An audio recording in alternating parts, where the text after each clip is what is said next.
In this video, I want to dig a little deeper into why some people actually lose their homes in Mexico, and more importantly, how you can avoid some of the most common pitfalls. Hola amigos, it's me Paul, and I'm here in Bucerías, Nayarit, Mexico, where I live.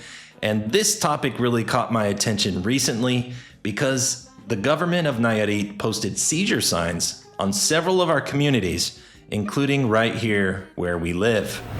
At first, seeing the Inmueble Asegurado signs caused a lot of panic, but it's now clear these seizures are part of a broader investigation, and the government is actively releasing homes and reassuring good faith buyers they won't be affected. Still, those initial feelings of worry and concern were warranted, and I think I know why. The truth is, hundreds of thousands of foreigners own property in Mexico without ever facing any legal trouble.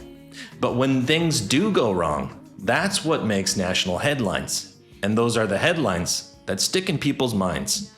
So let's break down fact from fear and the real reason people lose their homes in Mexico and how you can avoid them. So the first on our list, buying ejido land that hasn't been regularized. Let's take a look at a real-world case that actually pops up in my comments section from time to time. It happened in the early 2000s in Punta Banda, Baja California, and it remains one of the clearest examples of why understanding ejido land is so important. So what exactly is ejido land? It's basically land that was granted to rural communities by the Mexican government, usually for farming. The idea was to give families land to work and live on, initially not to sell or develop. In the infamous case in Punta Banda, many foreigners bought homes on what they thought was private land, but it was actually ejido land. People bought and built properties with panoramic ocean views. We're talking dream homes. They paid taxes, upgraded the homes, even lived in them for years. But unbeknownst to them, the land was still ejido, and that means it was never officially privatized and titled through the proper channels. Years later, the local ejidos stepped in and challenged the ownership, and the courts sided with the ejido. As a result, many foreigners were evicted, and in some cases, homes were demolished with no compensation. Tragically, the people who bought these homes lost everything. Now, I often get this comment saying, Paul, nobody could ever buy ejido land. That is not actually the case. Ejido land can be privatized and legally sold, but it has to go through a formal process called regularización.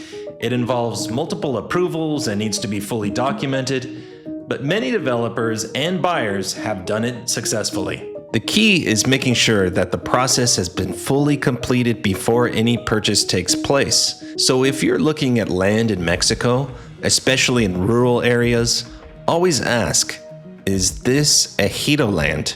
Has it been fully regularized and titled? And most importantly, have your lawyer check in the public property registry. Moving right along to the number 2 reason, trusting developers who skip permits or paperwork. Now, some developers begin construction or project sales before securing all of the permits. And when that happens, buyers could get trapped in legal uncertainty.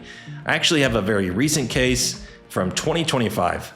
Check this out. In Tulum, a high-end project called Aramar, located in the coastal area Bahia Saliman, obtained local and state permits and appeared fully authorized on paper. But here's the catch. The developers never secured the mandatory federal environmental impact clearance. So as a result, Profepa, which is Mexico's federal environmental protection agency, stepped in. First, they issued a suspension, but authorities later escalated matters to a full shutdown. And then a federal judge went further and ordered demolition of the project altogether. For buyers who had already invested or signed contracts, this meant legal limbo and potentially losing everything. This underscores a crucial lesson. Due diligence is not optional. It's your best protection. Now, not all developers cut corners. Many reputable ones are transparent about their documentation, proudly showing land titles, construction permits, and environmental approvals up front. That kind of openness signals confidence and legitimacy. But if a developer dodges questions or offers vague assurances like, "Hey man, don't worry, I got this. It's handled," that's a red flag. And if you're considering pre-construction, always ask to see the land title, construction permits, and environmental approvals. But even then, having the right legal support on your side is key. Because while developers may show you documents, it takes a trained eye to spot if something is missing or doesn't add up. That's where your own independent legal expert becomes essential. Which brings us to the next big mistake we see: assuming the notario is working as your lawyer. In Mexico, a notario is a government-appointed legal official who oversees and certifies real estate transactions, but they don't represent the buyer. They're a neutral party responsible for making sure the deal follows the law. A foreign buyer was close to purchasing a condo in Puerto Vallarta when they discovered a major issue with their final paperwork. Although the sale seemed routine at first, the official deed listed incorrect details, including that the buyer was paying in installments when they were actually paying in full. It also left out the seller's bank account info and sale price, which are legally required in Mexico to prevent fraud and money laundering. The buyer's closing coordinator warned that signing the false documents could make them legally liable if the seller was ever investigated by the tax authorities. When the buyer asked the notario and sellers to fix the errors, they went silent. Luckily, the buyer decided to back out of this shady deal. But not before digging a little deeper into the notario. What they found was alarming. The notario wasn't even licensed in the state where the property was located and had a disciplinary record, including a brief suspension for misconduct. This was a total scam. Now, let's be clear. It's rare to find a shady notario. The vast majority of notarios are respected and uphold the law to the fullest extent. But remember, they're a neutral party. This story is a reminder: if something feels off, don't ignore it. And if someone is rushing you, take a breath. You're buying a house, not ordering tacos. So naturally, how do you find a good lawyer? Start by asking expats in your area who've bought successfully. You can also check with the US or Canadian consulate for a list of vetted English-speaking attorneys. Look for someone who specializes in real estate due diligence, will check title history in the public property registry, understands fideicomisos, ejido land, and zoning laws. Ask for a short consultation before committing. A legit attorney should clearly explain what they check, what their fees cover, and whether they represent you independently from anyone else involved. It might cost a little more upfront, but it could save you your entire investment. Before we continue, I want to mention something that can really help you. We put together a free Mexico real estate investor guide. It covers the 10 most important questions to ask before buying property here in Mexico, plus a few bonus tips. If you're thinking of buying in Mexico, or even if you already own, it's a great tool to double check that you're on solid ground. You can download the guide right now at beachlifemexico.com/invest. That brings us to number 4, assuming foreign buyers are automatically protected. Many foreigners feel a sense of security once they've gone through the process of buying a property with a fideicomiso, which is a bank trust, or through a well-known real estate agency. And while those things can be part of a safe and legal purchase, they don't guarantee anything on their own. Let's start with the fideicomiso. Yes, it's required when foreigners buy property within the restricted zone, like along the coast or near the border. It's issued by a bank and looks very official.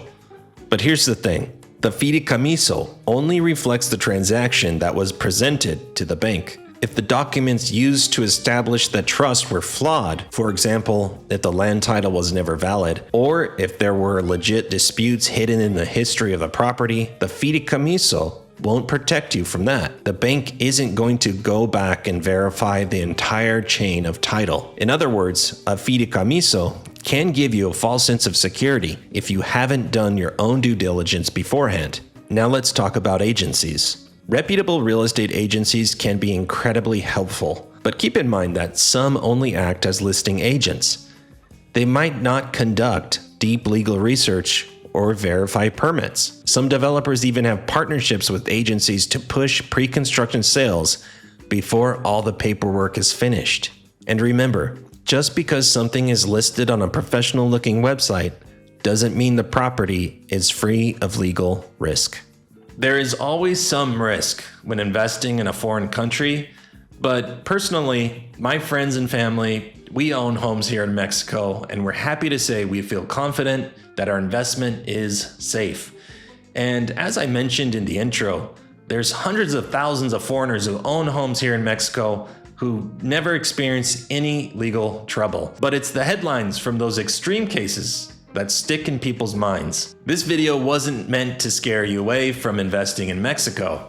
It's meant to help you do it the right way, with confidence and peace of mind. We've put together the free checklist you can download. Just click the link in the description below to get your copy. Thank you for watching today's video. Please like, share, and subscribe to the channel. De mi familia a la tuya, Dios te bendiga.